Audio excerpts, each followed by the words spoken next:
제발 크기에 대한 욕심 좀 버려. 크다고 다 좋은 게 아니라고. 이거 보면 잘 안 터진다고. 이거 진짜 부끄러운 것 같아요.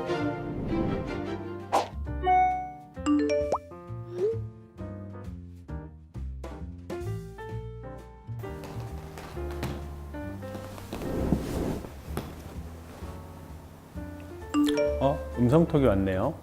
한번 볼까요? 안녕하세요, 쌤. 저는 26살 평범한 직장인이에요.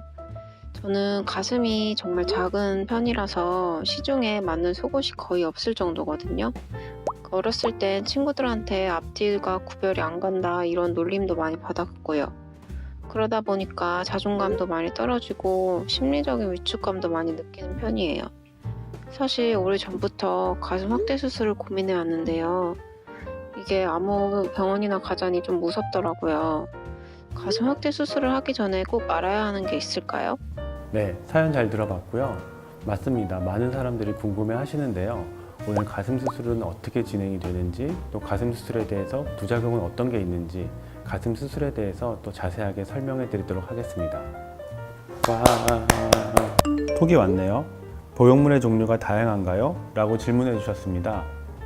보형물의 종류는 재질에 따라서 스무스 타입과 텍스처드 타입으로 나뉘게 됩니다. 이것이 스무스 타입의 보형물인데요. 스무스 타입의 보형물은 딱 봐도 매끄럽게 생겼죠? 조직과의 유착이 적어서 몸 안에 들어갔을 때 자연스럽게 움직이는 출렁임이 있는 특징이 있습니다. 이건 텍스처 타입의 보형물인데요. 딱 봐도 오돌도돌하고 거칠 면이 있습니다.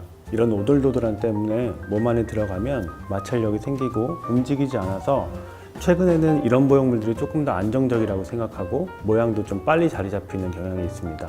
최근에는 스무스 타입, 텍스처 타입 이 장점을 합친 마이크로 텍스처 타입을 많이 사용을 하고 있습니다. 마이크로 텍스처드 타입의 특징은 부드러우면서도 자극 현상도 적고 부작용이 적어서 최근에는 가장 많이 사용하고 있는 보형물입니다. 하지만 체형과 가슴 모양에 따라서 본인에게 맞는 보형물이 있으니까 꼭 상담하시고 결정했으면 좋겠습니다. 절개 부위가 궁금하다고 질문 주셨습니다. 절개 부위는 겨드랑이, 유륜절개, 밑선절개, 배꼽절개 이렇게 4가지 경우가 있는데요.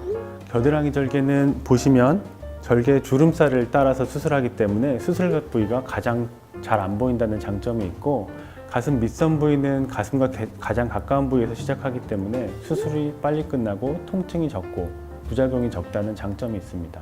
수술을 받고 싶으신데 부작용이 많이 걱정되실 것 같아요. 수술이기에 부작용이 있겠죠? 첫 번째는 염증입니다. 보형물에 대한 염증은 보형물에 대한 이물 반응으로 생기기 때문에 최소 처음 수술하고 2주 동안을 조심해 주시면 크게 걱정은 하지 않으셔도 됩니다. 보형물에 대해서 염증이 생긴 경우에는 안타깝게도 보형물을 제거하고 보형물의 주변에 세척이 꼭 필요합니다. 보형물 세척이 끝난 후에 염증이 다 가라앉은 후에 다시 재수술이 꼭 필요하게 되겠습니다. 두 번째는 구형구축입니다. 구형구축은 보형물에 대한 이물 반응과 이에 따른 계속된 염증 반응으로 흉터가 두꺼워지는 질환입니다. 구형구축 마찬가지로 꼭 재수술이 필요하고 구형구축을 일으키는 흉터 조직도 제거하는 것이 필요하기 때문에 재수술에 대한 치료가 원칙으로 되어 있습니다.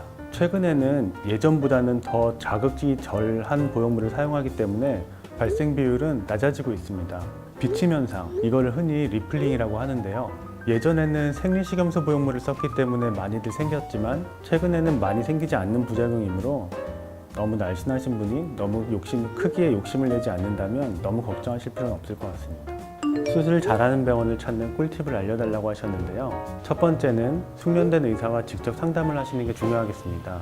본인 수술을 직접 하시는 선생님과 충분하게 상담을 하시고 결정을 하시는 게 중요하다고 하겠습니다. 두 번째는 체형에 맞는 보형물을 선택해야 되는데요. 너무 날씬하신 분이 너무 크게 보형물을 넣었을 때는 결국에는 촉감도 안 좋고 만족도도 떨어지게 될 수밖에 없습니다. 세 번째는 너무나 당연한 얘기지만 안정성이 입증된 정품 보형물을 사용하는 것이 좋겠습니다. 네 번째는 설명을 충분하게 잘 해주는 병원이 좋겠습니다. 가슴 수술은 부작용이 없을 수는 없습니다. 대신에 부작용이 생기더라도 후 관리와 후 처치가 철저하다면 부작용을 겪고 나서도 다시 건강하고 이쁜 가슴을 가질 수 있습니다. 설명을 꼭 잘해주는 병원을 찾으시길 바랍니다.